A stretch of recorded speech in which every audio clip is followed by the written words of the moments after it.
Hello everyone. Today we're going to be starting a new video series.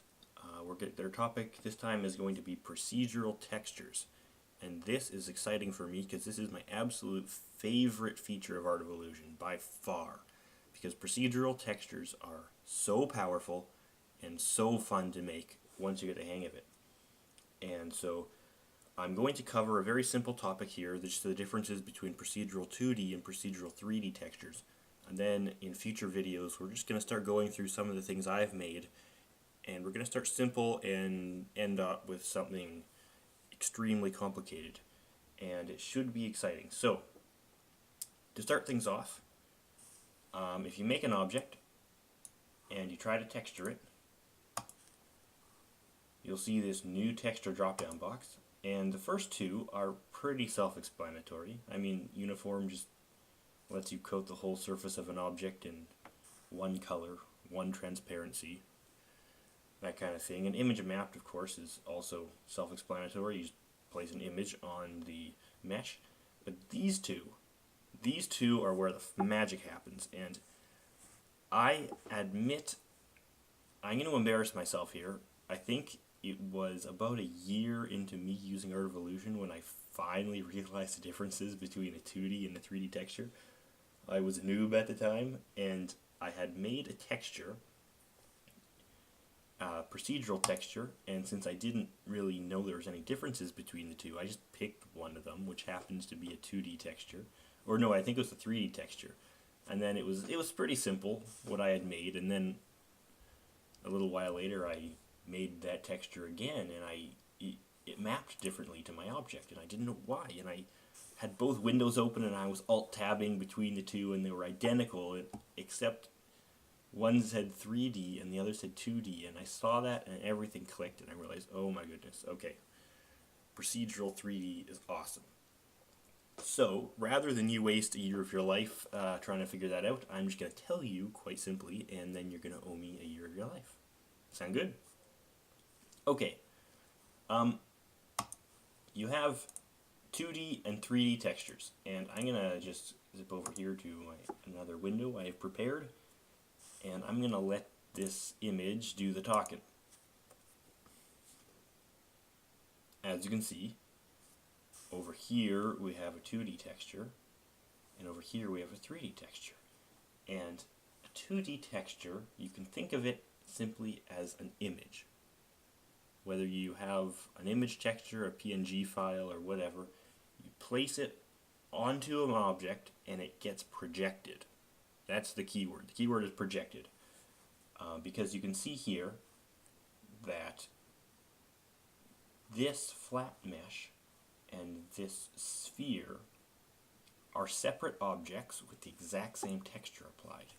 And it almost looks like there is a shadow.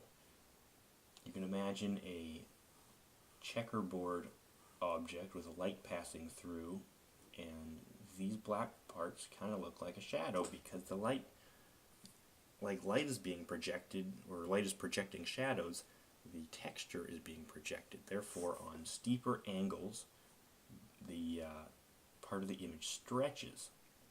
And this isn't a bad thing. You just have to take more care in how you map things. If you're making, suppose, a coffee cup and you want a logo on one side, this is a great way to do that. It's for more precise mapping of things. Whereas a 3D texture, if you look at this, it looks kind of funny here. You see all these weird designs. And this isn't projecting onto the object. You see here it's being stretched along the side. Here it's not. And you can imagine this like a 3D grid of cubes that this object was carved out of. And I think I have a good way of showing that.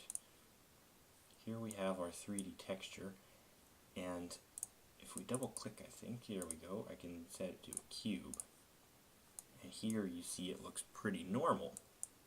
But if we take a 2D texture and map it to a cube, it projects, right now it's being projected perfectly onto this face, and when each ray hits a point, colors that point, and continues through the object, comes out the other side, coloring the other side of the object. And the edges are exactly parallel to the direction of projection. So they are just, it comes out gray here because it's right in between black and white because there's some anti-aliasing going on. But here we can see that we didn't have to do any of the manual UV mapping because it's being carved out of a 3D matrix of cubes, or whatever your texture happens to be.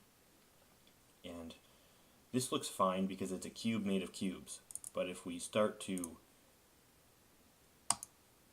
manipulate parts of it, you can see this still looks fine, but this part kind of starts to look weird because this is basically a curve cut out of some cubes, and you get this interference pattern that kind of looks weird.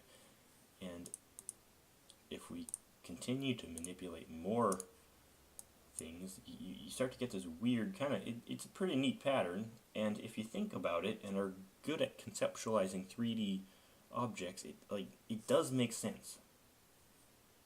But this shows you that if you want something mapped precisely to a particular location on your object, you don't use 3D textures. You use 2D textures and manually map it. If we do this, you can of course see it stretching because it's what we explained before. But here, under this list, you have a UV map option, and that lets you edit the coordinates. You can actually grab points on the object and move them around and map different parts of the image to different parts of the object. And with a 3D texture, you simply can't do that. It's linear and linear only.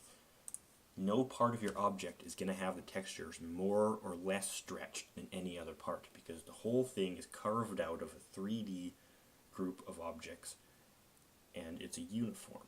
So I love this because I like making organic things. You can use this to make things like flesh. Like if you're making a character, you can make their skin a 3D procedural texture, and it covers their whole body perfectly without having to do any UV mapping and hiding of seams or anything like any of that nasty stuff. So I almost exclusively use 3D textures because if I do use a 2D texture, I'm going to go into GIMP or Photoshop and make something more elaborate that you can't really do in these editors, and then I'll just import it and make it a image map texture. That's just a personal preference, but the 3D procedural texture is just, it's something you can't achieve with 2D textures, and it's something really special once you start to see examples of this in the future. So hopefully that gives you an idea of what the differences are. I'm going to end the video there, and in the next one we're just going to open up some examples of things I've done, and I'll just explain what the modules do and how they connect together, and maybe I'll try to clear up some confusion because there is some, it can be a daunting task trying to learn all that stuff on your own, like what goes where and what exactly is a transform module and a pattern module and operators and stuff like that. So stay tuned for that.